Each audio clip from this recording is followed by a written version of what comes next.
Hozir yangi bozorga chiqqan necha yuanga setib olib bo'ladigan dojavldan foydalanib turib, cho'nglardan kichiklargacha hammamiz shundoq yoqtirib yeydigan gambiyan dojav qilish usulini keldim. Qilish usulimi nihoyat oddiy bo'lib, bir qatim ko'rsangiz chiqim o'rganolasiz, ham tugunish boshladi ketdi. Avval yangidan bozorga chiqqan dojarildan o'zimizning amaliy ahvoliga qarab setib olsak bo'ladi.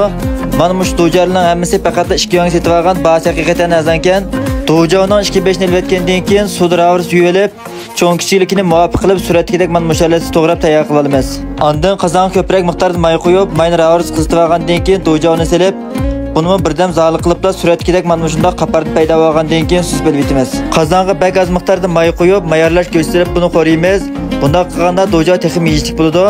Arqadan sug'uchilib olgan xo'javni silib, bir necha aralashtirib qo'ygandan keyin zanjibil, so'ng piyoz va ko'proq miqdorda kesganlarni silib, birdam qo'rib buning bizlik purqini to'g'ri chiqarib olgandan keyin bayoz zali qilib bilib olgan dojavni solamiz. Keyinda ko'proq miqdorda kunji chechitib, o'tni besini yuqori qilib, davomli 7-8 aralashtirib qo'rib etkib, qo'rimning ta'min texim yaxshi chiqarsam deydigan tuqqanlarimiz az miqdorda tuz va cho'ng ustamning vejinsdan az miqdorda va jijinsdan nihoyat az miqdorda solib etamiz.